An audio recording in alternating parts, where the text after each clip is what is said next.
Bonjour à tous et bonjour à toutes et bienvenue dans le port de Santikos. Bienvenue au Benson, le destroyer américain de rang 8, puisque c'est de lui qu'il va s'agir aujourd'hui. Et puisqu'on y est, si on parlait un petit peu d'histoire. En effet, il y a quelques petites choses à dire sur le Benson. Il n'a pas été, comment dirais-je, il n'y a pas eu de fait d'armes assez exceptionnel, mais il y a quand même une petite histoire que je me propose de vous raconter très rapidement. Enfin, sa fiche technique déjà dans un premier temps. Sa marque de coque c'est DD 421 et il est construit par Bettelheim Corporation à Quincy dans le Massachusetts. Pose de la quille le 16 mai 1938, commissionné le 25 juillet 1940 et décommissionné en 1946 le 18 mars. Il sera vendu à la Chine le 26 février 1954 et il deviendra le Loyang, un Loyang que vous avez dans le jeu. Je vous le montre rapidement. Mais voilà, c'est le Benson. C'est tout simplement le Benson. Il devient effectivement le DD-14 lorsqu'il arrive à la Chine. C'est la marque, hein, les deux lettres DD-14 chez les Chinois. Ici, il est le DD-421 vu par les Américains. C'est le tête de classe, c'est lui qui va donner le nom à toute une série de classes de navires. Alors, en termes de technique, si vous voulez, il fait 106 mètres de long. Il a un tirant d'eau de 5,50 m, son mètre beau est de 11 mètres. Je rappelle que le mètre beau, c'est techniquement la plus grande largeur du navire. Il déplace 1620 tonnes à vide. Il possède 4 chaudières qui développent 58 chevaux vapeur et il peut atteindre une vitesse de 37 nœuds 50 très précisément. 37 nœuds 50, ça équivaut à 69 km, 69,5 km/h. Hein.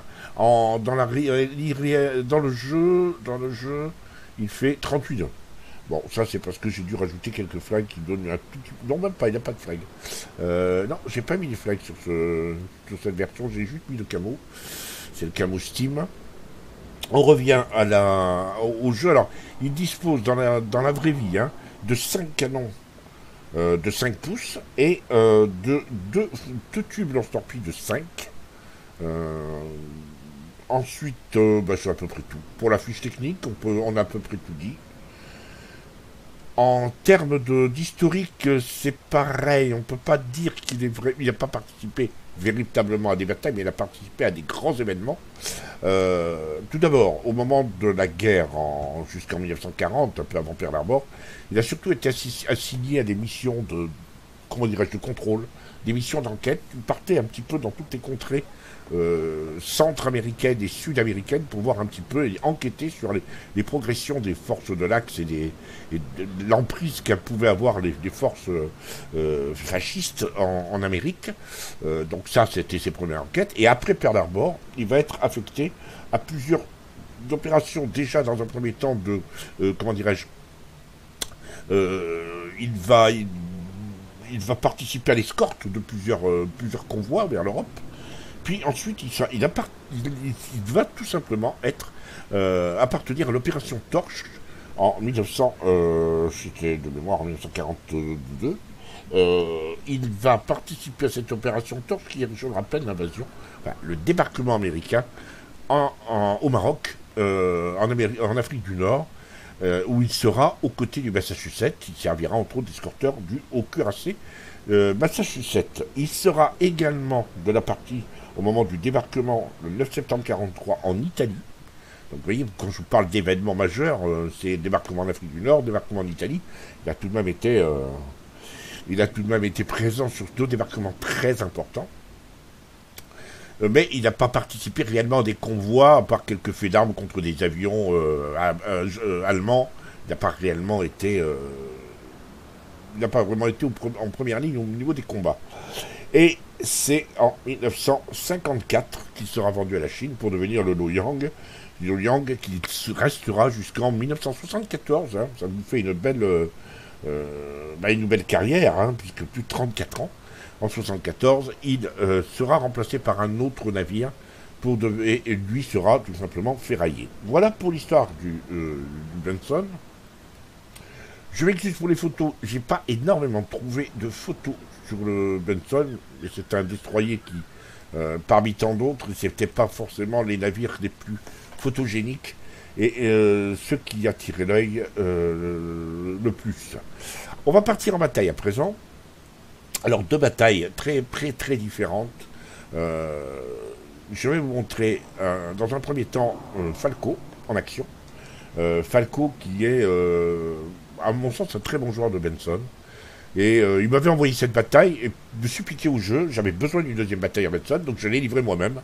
Et vous allez voir que je vais pas être pas très loin de son record, mais sans prendre les mêmes risques que lui, en étant peut-être un petit peu plus faux cul, un petit peu plus planqué. Donc preuve qu'on peut jouer le Benson d'une manière un petit peu moins héroïque que le fait Falco. Et ben, je vous en la juge, vous me direz ce que vous en pensez de ces deux batailles. C'est parti, à vos cacahuètes, accrochez-vous à vos fauteuils. On est parti.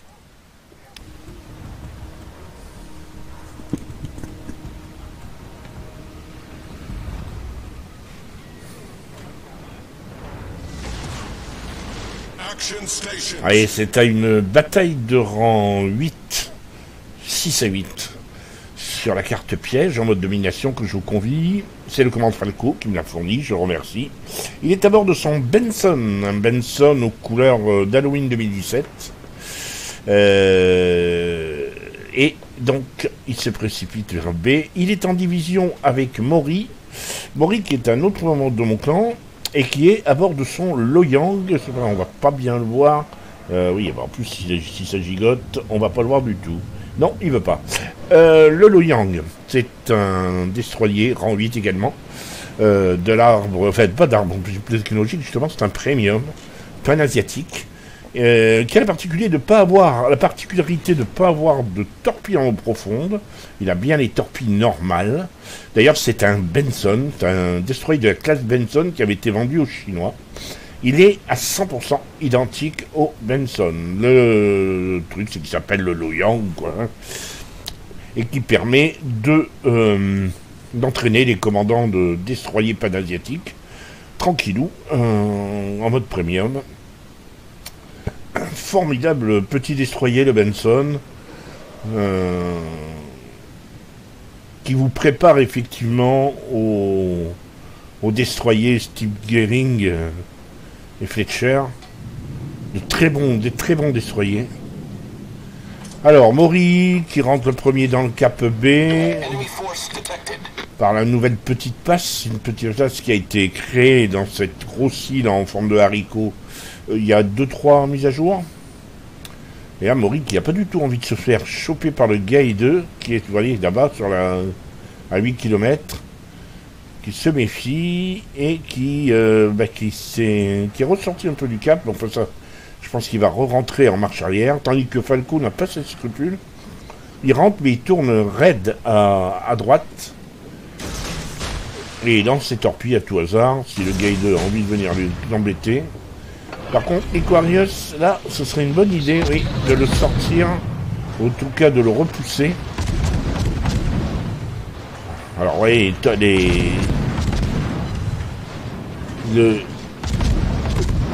la cadence de tir, en gros 3 secondes, hein, un tout petit peu plus de 3 secondes.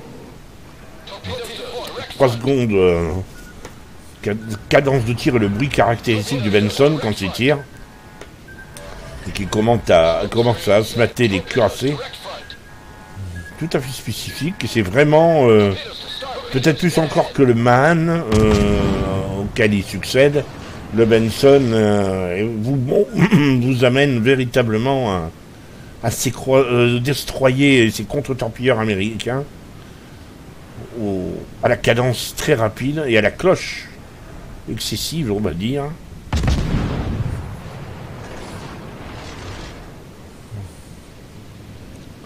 Aquarius qui pourrait bien avoir fait demi-tour et être reparti vers là où il était venu. On attend, on sait qu'il y a le Massachusetts qui est là, le voilà. On va peut-être faire quelques hits, ce serait bien de monter un petit peu son ratio de dégâts. Voilà, c'est En gros, c'est l'occupation typique d'Amundsen dans n'importe quel jeu quand vous êtes en Amundsen. Voilà, ça se mainte. La cloche est assez particulière, mais quand on siffle, on a d'assez bons résultats.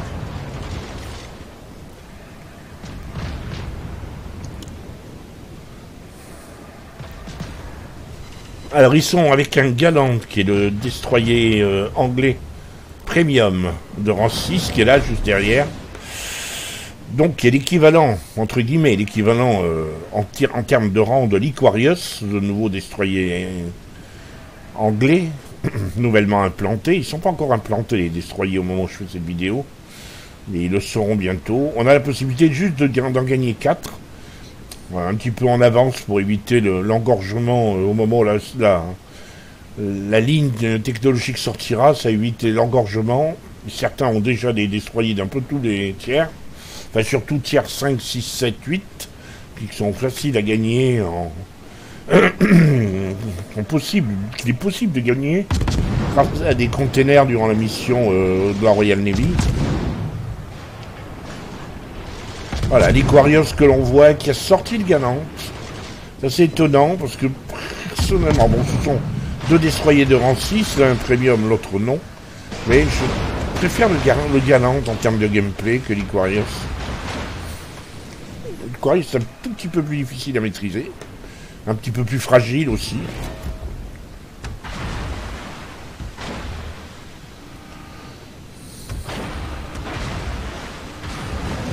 Gouvernail cassé pour Falco.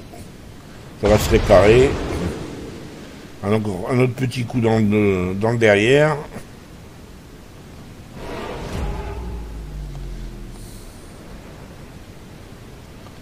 Et on repart. Alors vous noterez que Falco et Maury ne se quittent pas. Il n'y a jamais plus de 3-4 km d'écart entre les deux.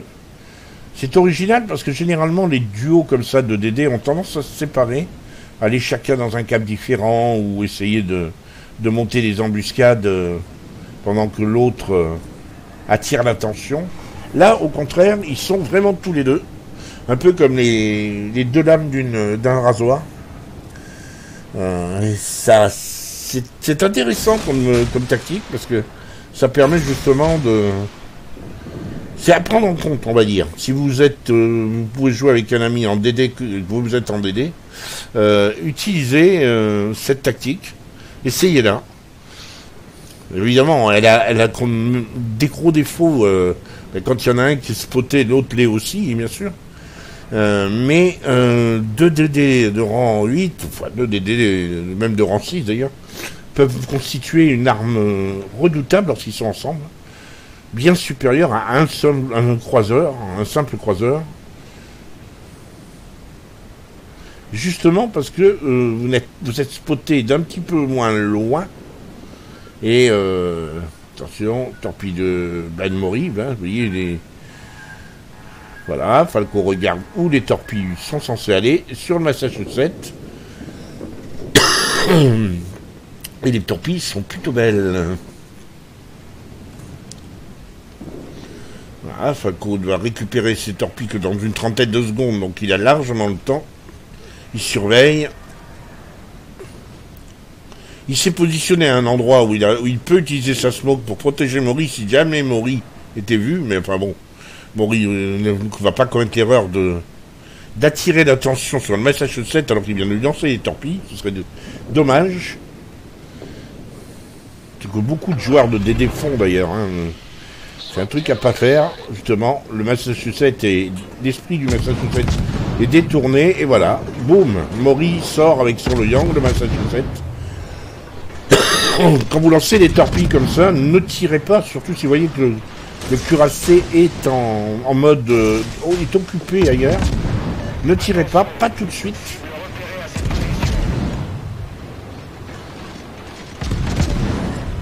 Là, Falco tire tout simplement parce que le charmant est en train de tourner. Donc, ils veulent l'obliger à changer à nouveau pour qu'il reste dans l'arc de ses torpilles.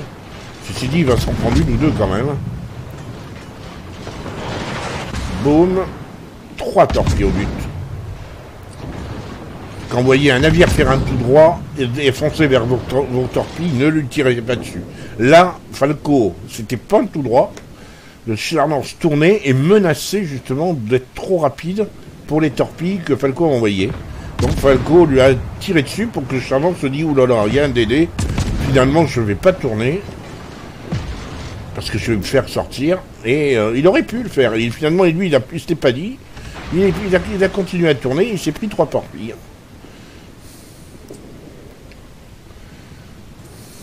Alors, nos 2 compères maintenant vont de l'autre côté, à la chasse à l'Iquarius. Parce que l'Iquarius est en train de... C'est pas l'Iquarius.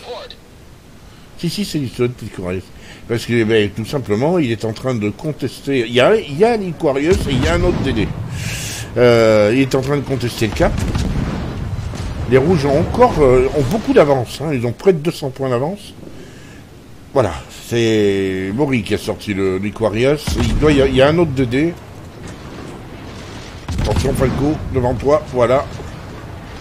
L'Ognevoy. Et l'Ognevoy, c'est un sacré client. Je vous invite à fouiller un petit peu dans ma chaîne, dans les... Comment dirais-je, les vidéos que j'ai pu poster. Voilà, rien joué Falco, il a sorti le Gnevoy. J'ai fait quelques vidéos où apparaissent le Gnevoy. Regardez la catégorie DD, toujours intéressant, ça vous permettra de voir un petit peu le gameplay de ce très très bon destroyer russe de rang 8.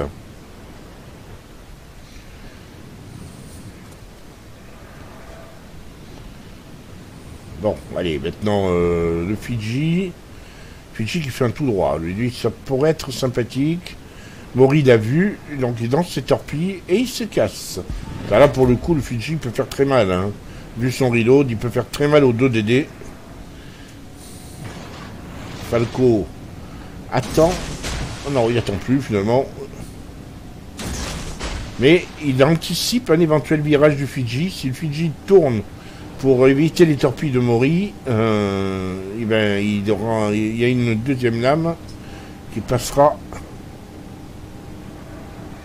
Alors voyons, est-ce que le Fidji a évité les torpilles en ralentissant? Et oui, il s'est quasiment arrêté, même là, il repart. Il repart, et oui, il doit se dire, ils sont quand même pas bêtes au point d'avoir lancé les torpilles au même endroit. Et bien si, voilà. 2 torpilles. Et le pauvre Fidji qui était tout fier d'avoir évité le premier lancer de torpille de Maury, ben, il est au fond de l'eau. Et là, premier cas où ils se séparent tous les 2. Falco laisse le Loyang de Maury partir vers A. Et c'est vrai qu'il faut aller caper A. Et Falco, ça n'a pas de sens d'aller avec Maury. Il est tout seul, Maury, autour de A, il n'y a plus de rouge. Les rouges sont plutôt... ce qu'il reste des rouges, c'est plutôt du côté de C qu'il faut aller les chercher. Donc, Falco, il va.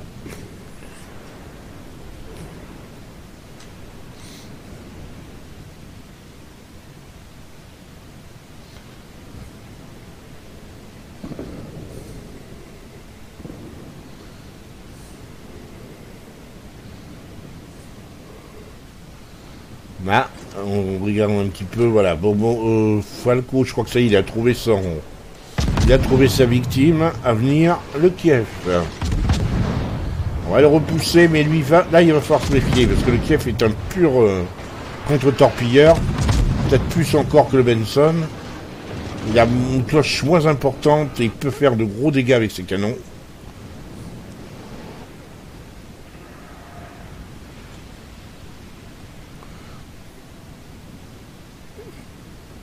Et il s'est arrêté, le Kiev. Il a l'intention, je présume, de faire demi-tour et de revenir. Maury, lui, cap. Il est déjà prêt à repartir. Regardez le cap. Maury est au bord du cap, il trépigne. Tel que je connais Maury, il trépigne. Il est en train de caper, oui, c'est bien, mais il a déjà hâte de partir. de revenir au combat.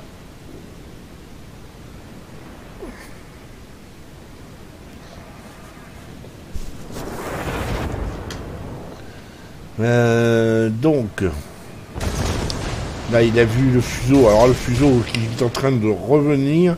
Ils essayent désespérément. Ils avaient une telle avance, les rouges, que en ce moment, ils sont... voilà, quoi.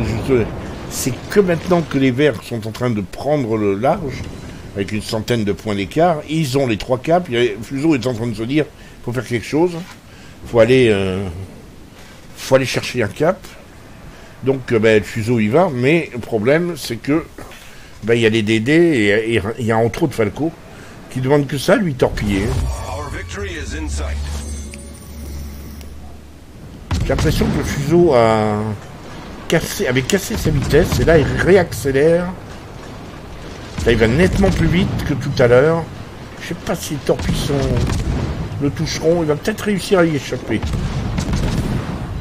Du coup Falco là lui tire dessus quand même à la hâte parce que il n'a pas confiance en son lancer de torpille. Et là pour le coup il a bien raison.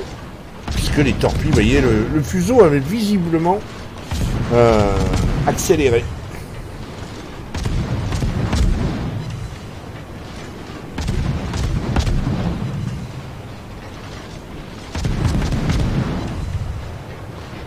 Donc, on est... voilà, nouvel incendie. Le ratio d'incendie est en train de remonter un petit peu. 77 coups au but, 80 coups au but. Et là, il en est à 2 incendies. Ça remonte un tout petit peu. Benson a un meilleur ratio d'incendie que ça. Il n'a pas eu de chance, Falco, sur son ratio d'incendie.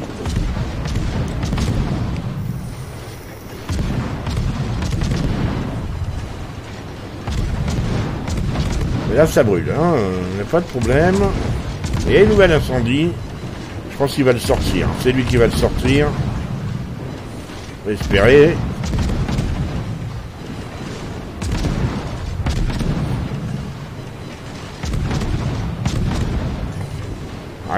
Allez, encore un incendie, ça monte, le ratio d'incendie est en train de monter. Faut dire qu'il met un peu plus de coups au but en ce moment. Voilà, il a sorti le fuseau. Un joli coup. Le Charnorst se rapproche, on peut pas lui tirer dessus. Qui c'est qui reste? Charnorst et Cleveland. Attention Cleveland, c'est un client, il fait 2 kills. Donc je crois qu'il a fait d'ailleurs des kills sur les... Je sais pas si c'est pas un DD qu'il a sorti.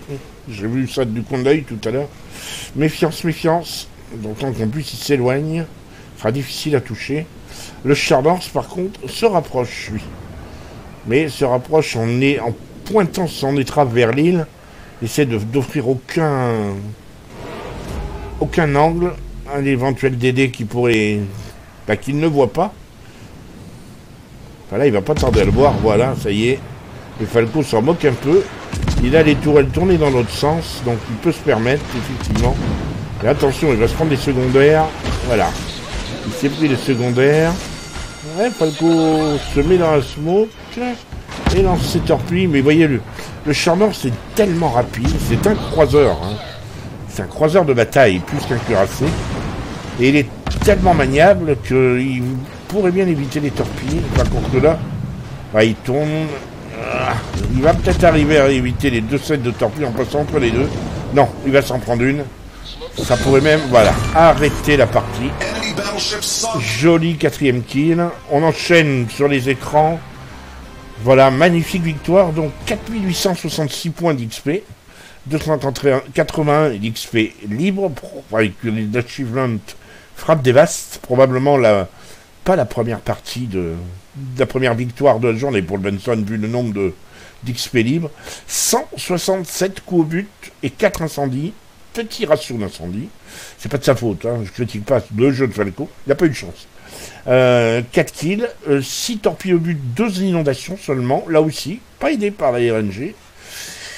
Une aide à la capture.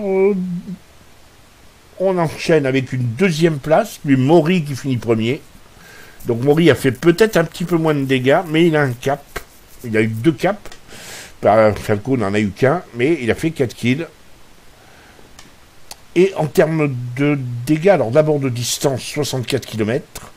Point de capture 20 sur 240. Évidemment, ça fait pas beaucoup. Ori a eu un point de capture complet, lui, tout à l'heure. Il a tanké que 231 700. C'est pas beaucoup. Donc, automatiquement, ça influe aussi. Il aurait pu finir premier, hein, clairement. En termes de dégâts, batterie principale, 79 000, presque 80 000. Qui s'articule en 27 000 à l'HE. Un obus sur deux, grosso modo, qui a touché. À la P, 210 tout court. 5 obus ont touché sur les 5 qu'il a tirés. Donc c'est pas mal. 60 torpilles lancées, 6 ont touché. 45 000 de dégâts. Et on finit avec les 6657 de dégâts d'incendie. Probablement, surtout sur le fuseau. Comme il n'est pas premium, son commandant n'a pris que 5935 points d'XP de commandant. Moins agressif, mais plus sournois, et peut-être tout aussi efficace, on va bien le voir. La partie que je vous propose en Benson, par votre serviteur, j'ai décidé de reprendre mes destroyers tier 7-8, de les jouer un peu plus souvent, et là donc de monter de Benson, donc tier 8, c'est le même Benson que celui de Falco qu'on vient voir. Donc là je suis tout seul, je pars en division dans ce sens. Je décide d'aller sur A, bien que la manière dont la minimap me présente mon équipe laisse supposer qu'il ne va pas y avoir grand monde de notre côté. Mais néanmoins, c'est mon rôle. Je suis pas du genre à m'esquiver et à m'en aller même en DD ou en croiseur ou en cuirassé, m'en aller avec l'autre, le reste de la troupe, sous prétexte que je suis isolé. Je cherche, alors bien sûr, je ne suis pas toujours très inspiré de faire cela, et de ne pas aller rejoindre ma flotte, mais bon, je cherche à adapter mon jeu à la situation du moment. Là, il se trouve qu'on est isolé, et je regarde le Hipper qui va aller se planquer là-bas, le Bismarck qui lui bouge pas trop, et le Ranger, lui il n'envoie pas ses avions au-dessus de moi. Il ne peut pas les envoyer n'importe où, absolument partout. Il va plutôt privilégier le centre, j'ai remarqué. Tant qu'à moi, je vais sur A. Je me suis pas servi pour une fois, je me suis pas servi du boost pour arriver plus vite. Parce que je me suis aperçu qu'à une époque, ça décourageait le DD adverse de voir qu'il y avait déjà un DD qui était rentré et il s'en allait, me laissant caper. Mais là, ça marche plus trop. Ceux qui s'en allaient ne s'en vont plus. Et les nouveaux ne s'en vont pas non plus.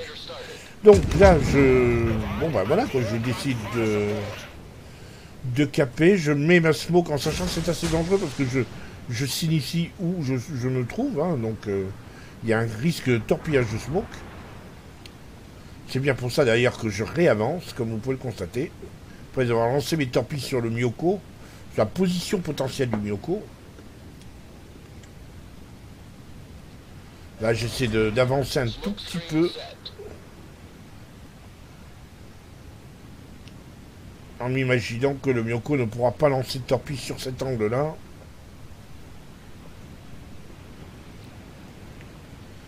Mais l'essentiel est acquis, j'ai capé. Et en plus, j'ai capé tout seul.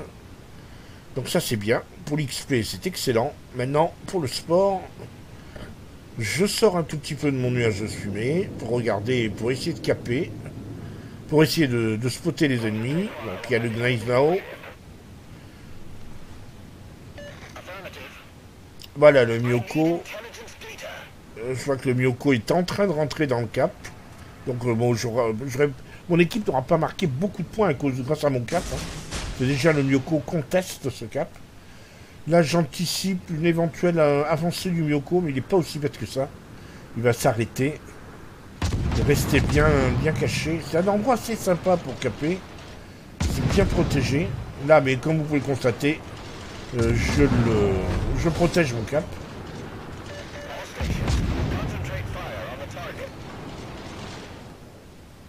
Ça ne dure pas très longtemps, malheureusement. Je n'ai ni la portée ni la précision pour tirer sur le Myoko. Par contre, Mon cap, voilà, mon spot permet à ce que certains, enfin mes, mes deux compagnons ici, la Bismarck et Hitler, peuvent lui tirer dessus. Ce qui est plutôt sympa. Donc on n'empêche pas le cap, hein, parce qu'il y a visiblement quelqu'un d'autre dans le cap. On n'a pas empêché le cap, mais au moins on aura fait un petit peu de dégâts. Donc là je m'éloigne un tout petit peu, je vais revenir. Hein. Le principe ça va être de mettre tout le temps en... de questionner tout le temps ce cap.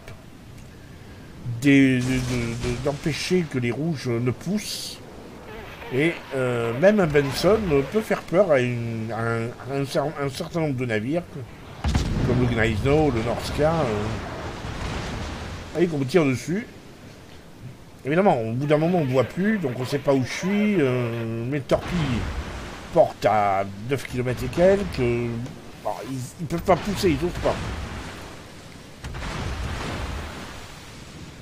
Je suis toujours opéré, et je ne suis plus. Voilà. Là, c'est fait.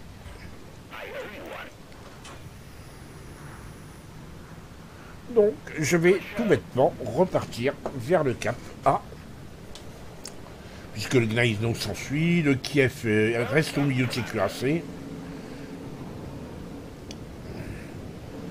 Et donc, je repars vers A pour contester le cap de A. Pour l'instant, mon équipe est relativement facilement en tête. Hein. On a 3 kills de plus que eux, ils ont rien, ils ont tué personne.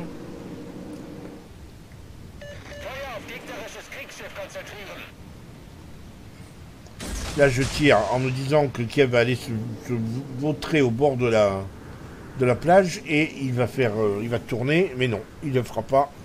Déjà on voit qu'il fait demi-tour, il est extrêmement prudent. Le Myoko va se prendre... Enfin, j'espère de lui mettre une petite chapelle, mais il est vraiment à la limite de ma portée. Je suis repéré, mais comme je suis derrière l'île, je suis pas facile à choper. Je compte là-dessus pour qu'on ne me tire pas dessus. Là, si vous regardez les minimap, vous allez voir qu'il y en a un qui va me cliquer, qui va cliquer à mon emplacement et qui va cliquer sur A en me disant d'aller caper A. Alors, je tiens votre attention, il y a 5-6 navires qui sont autour de A, mais on va me demander effectivement d'aller sur A. Voilà, il clique et va sur A. Donc, moi j'adore les gens comme ça. Je sais pas où il est situé ce gars-là avec son Nelson, mais voilà, il me demande d'aller caper A. Va donc te sacrifier, cher Benson. Alors, effectivement, c'est ce que je fais. En plus, donc, clairement, c'était ce que je voulais faire. Mais le fait qu'on me le demande m'a agacé souverainement. Ça, c'est une décision, le sacrifice ou la prise de risque maximale, c'est pas une décision qu'on prend pour les autres. On laisse le joueur en conscience prendre sa décision.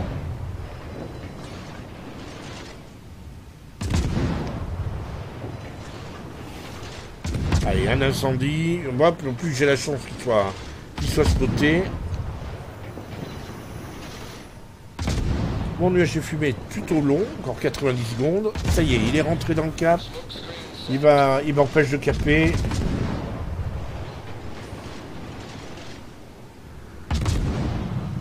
Ah, il va éviter mes torpilles.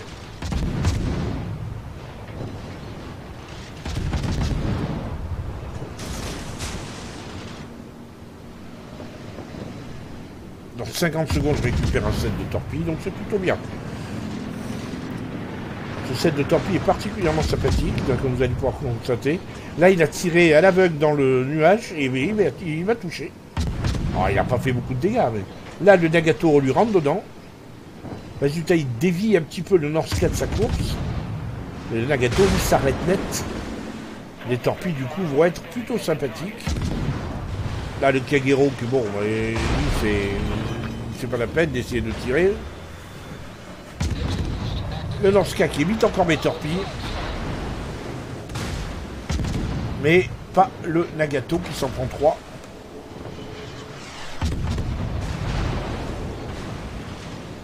Et qui a un flood. Donc,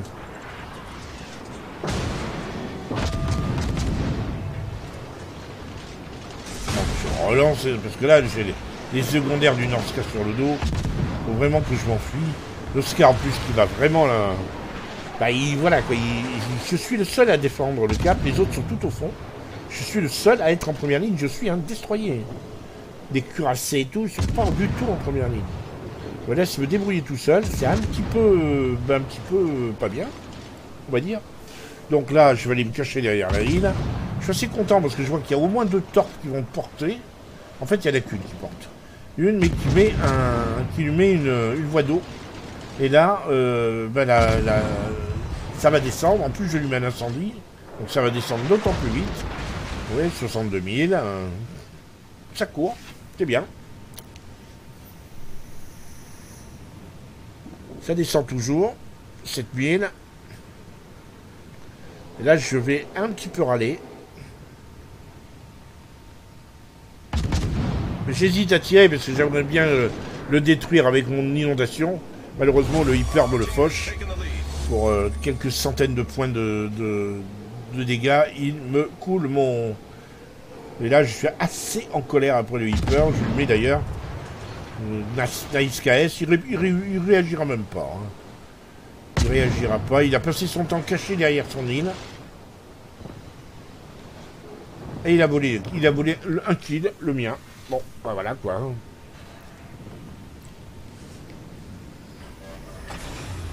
Personnellement, je trouve que ça manque d'élégance.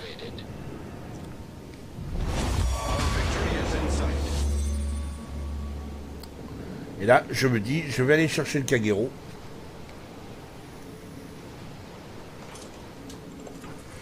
On a 2 caps, on est sur le point d'en récupérer un 3e.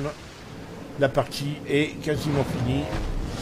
Voilà, on a 3 caps. Maintenant, ça va monter très très vite. Si en plus on fait un kill. J'ai lancé des torpilles, comme vous voyez, qui sont à côté là. Et j'espère finir le Kagero. Et fin de la bataille. On enchaîne avec les écrans de bataille. Alors, bon, c'est une victoire. Hein. 5646 points d'XP, 892 d'XP libre, 80 000 de dégâts. Ça va, je suis assez content parce que je suis pas un grand joueur de DD. Je suis assez occasionnel et je joue plutôt les DD middle tier, moi. Là, on commence à taper dans du lourd. 83 coups au but, 4 torpilles au but, 3 incendies, 3 floods. Une base défendue, une base capturée. Ouais, ça va, c'est bien. En score d'équipe, donc je finis premier avec 1476 points d'XP de base. Je pense que ça, j'aurais pu faire mieux si on m'avait pas volé le cuirassé là. C'était lequel? C'était le Norska. En plus, il était pas mauvais, il était 3e de son équipe. C'était un client. En termes de dégâts, donc 46 000 sur le Norska, 27 000 sur le Nagato, bah, un petit peu bizarre le Nagato, 3200, 3300 sur le Miyoko, mais c'était des tirs occasionnels, c'était vraiment des petites chouquettes, c'était juste pour l'empêcher de caper, mais j'y suis pas arrivé. 3200 sur le Kagero, ça je pense que j'aurais peut-être pu le sortir en dogfight, j'ai quand même nettement l'avantage. 48 km de parcouru, j'ai pratiquement pas quitté des mêmes carrés, hein, donc ça c'est normal. 654 000, pardon. 654 600 de dégâts potentiels. C'est pas énorme. C'est beaucoup hein, pour un DD, mais bon, on peut faire mieux. Hein. 190 obus tirés, 80 grosso modo ont touché, donc j'en ai mis, allez, on va dire un petit peu plus de 1 sur 2 pour 12 000 de dégâts à la HE. À la paix c'est 2000, j'ai tiré 10 AP, j'ai mis 4 buts. 40 torpilles, 4 seulement. Les torpilles, il y en a eu. Les premières salves étaient plus des salves dissuasives, lancées à l'aveugle. Mais bon, ça va 33 000 de dégâts à la torpille, 15 000 de dégâts à l'incendie et 17 000 à l'inondation. C'est dommage qu'on n'ait pas laissé finir le Norska. En termes de crédit, on finit avec... merci. 7 993 points d'XP du commandant. Oui, c'est honnête. C'est sympa. Voilà. Le retour au port, le commandant n'a pas pris de points. Par contre, je vous montre en vitesse les éléments que j'ai montés sur mon Benson, sachant que je vais acheter les torpilles, tout simplement. Les nouvelles torpilles, elles sont un peu plus lentes au temps de rechargement, mais en dégâts, elles font beaucoup plus de dégâts. Pareil, pour même une portée de 9 km, 55 nœuds, c'est assez lent, 55 nœuds. Mais bon, il faut bien... Je monte. Et le prochain, je pense m'acheter la conduite de tir, le système de conduite de tir, parce que ça ne pourra qu'améliorer mes dégâts. En ce qui concerne les améliorations, et on en finira avec ça, l'explosion, dépôt, modification 1, pour éviter les explosions du dépôt, bien sûr. L'appareil gouverné, modification 1, pour éviter la neutralisation de l'appareil gouverné. Déjà ici, le système de visée. Ici, c'est pour le gouvernail pour pouvoir dodger plus facilement, pour aller plus vite. Temps de basculement du gouvernail, moins 20%. Et ici, améliorer un peu la détectabilité de 10%. Et augmenter légèrement la dispersion des obus de l'ennemi. Voilà pour cette bataille. Voilà. Retour au port, retour sur le Benson. J'espère que ces deux batailles vous auront intéressé. N'hésitez pas à laisser des commentaires, ça m'intéresserait de voir un petit peu comment vous considérez ces deux batailles. Personnellement, j'ai adoré jouer le Benson sur cette bataille. C'est vrai que c'est des DD américains, comme beaucoup de monde d'ailleurs. Je les mets un petit peu de côté par moment et j'ai bien tort. Parce qu'ils sont vraiment fumés, ils sont vraiment exceptionnels. Mais bon, voilà, c'est l'une des plus vieilles branches de l'arme technologique du jeu. Donc c'est vrai qu'il y a des autres branches qui sont aussi très intéressantes. Et c'est difficile de tous les jouer, quoi. Si on n'est pas un amoureux fou des DD, c'est difficile de jouer toutes ces branches-là. Voilà, je vous laisse, passez une bonne journée. On se retrouve très bientôt, si vous le voulez bien.